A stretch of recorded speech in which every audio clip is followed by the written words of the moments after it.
Okay, another messy video for you, but this is different. This is what did he say and what did he mean to say? Let's play a little interpretation game. Messi just gave an interview to TalkSport. I believe it was TalkSport. And Messi states, I'm excited for the World Cup, but I don't want to be a burden. I want to feel good physically. Be sure that I can help and contribute things to the group. I will see the day to day if I feel really good. Physically, to be like that and be able to participate. He's saying he doesn't want to go to the World Cup in 2026 until he knows that he's not going to be a burden. What does burden mean? So that he can contribute to the team, that he's not going to be dragging around physically on the field and a hindrance to the team. Why would he say that? Think about this for a second. Lionel Messi is 37 years old. A little older, longer in the tooth? Absolutely. He's coming off the most ridiculous year that keeps going, by the way, with Inter Miami, and where he's surely going to be crowned MLS MVP again, back to back seasons. Double digit goals, double digit assists, keep scoring in the playoffs. Oh, that's Major League Soccer, you say. And he's coming off of being the leading goal scorer in World Cup qualifying in South America over guys like Luis Diaz, over guys like Rafinha, over some very good players in South America. He's the best at scoring goals. He's the best at playmaking. He's the best attacking player there is today. So take Major League Soccer out of the equation, if you will. But I won't, because I think physically that serves as a barometer of where he's at. If anything, I would have thought he would have struggled physically in Major League Soccer. Forget tactically, forget technically, forget all the other intangibles that can make a footballer very good on the field. Physically, he's still very good. Physically, he looks superior to some players. Now, I don't mean physical and just running around to run around and you have condition. I mean, look at the speed, acceleration, anticipation, the ability to have that throughout the game is what I'm saying. The physicality, the tackles, all that Major League Soccer could be that I thought he may have a problem with. He's not had a problem with it. So why does he think there's a chance he could be a burden at the World Cup? I think I know why.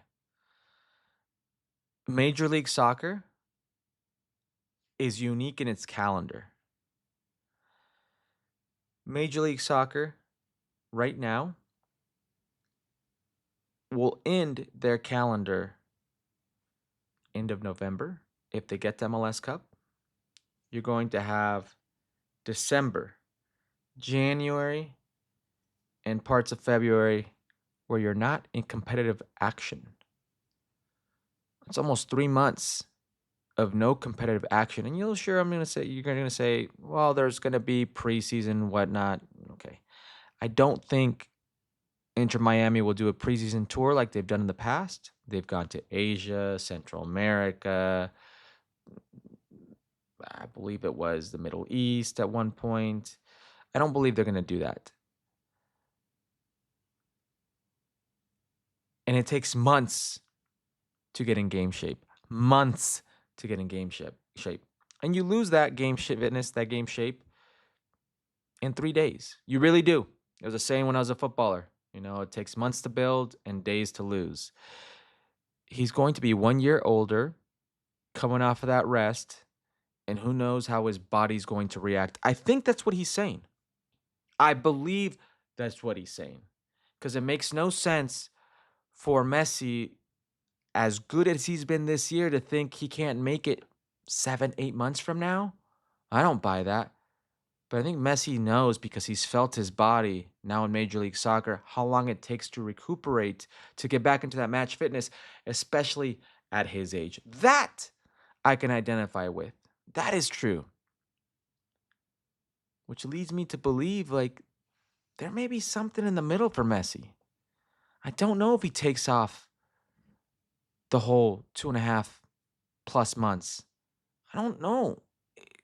We've seen things in the past with players like David Beckham and others who have gone and done their loan spells now. That didn't work out too well for David Beckham towards Achilles' heel. There is the overuse that comes with a player who wants to continue playing at an advanced age. You have to be smart. But I understand what Messi's saying. Do I think he will be a burden? Absolutely not. And I know what some of you guys are already thinking. You want to draw a comparison or a parallel to Ronaldo, Cristiano, and there are some out there, and I'm not part of this group, who believe that he is bad for his national team. He changes the way they play. They have to cater to him, and it's not the same. I don't fall in that camp. That guy's a goal scorer for a reason, and he still produces for a reason. Messi's the same way. There are ways for the team to, I don't mean deficiencies in their playing game and the way they play, in their technical ability, in their tactical nuances, deficiencies in their physical limitations at this age. And that means how long can you do it for? There are ways that Portugal and Argentina have masked those deficiencies in the past. Lionel Scaloni, Roberto Martinez, they're going to have to do the same thing. They're going to have to do the same thing, especially in a World Cup where you have theoretically 3-4 days to your next game. And World Cups, these tournaments, it's a young man's game. Well, these two are not young men, but they defied really just the laws of physics sometimes, and their ability physically, and the law of just nature, age. I don't understand how they keep playing at that level, but you're going to have to you're going to have to mask certainly types of physical limitations throughout this tournament. That's what I think Messi is getting at. But Messi's going to be fine. I think we're going to have a tournament for the ages in the World Cup 2026. You could see a repeat of Argentina. Mic drop from Lionel Messi, rides off into the sunset. I'm the best ever. You could see the first for Cristiano Ronaldo in Portugal, and it opens up the debate about who is the greatest of all time, regardless of if you want to hear or not. It does open up the debate again, because when we're all long gone, only the records, the statistics will be here, and they tell a different story than what my eyes see when I see Messi play, which is much different. But when we are gone to tell those stories, the records will be there, and Cristiano has those. And then also, there's two other guys. There's Kylian Mbappe, with the chance of his second World Cup, third World Cup final. And that would put him on a whole different level internationally with the likes of a Pelé. And then there is what is already starting out to be a very beautiful international career. He's had some injuries this year, but Lamine Yamal. I firmly believe 2026 is going to be one of the most ridiculous World Cups we've ever seen. And it's going to be very difficult to top 2022. But I think they can do it. So leave your comments of what you thought Messi was saying and what you think will happen in 2026. All right, chat. Laters.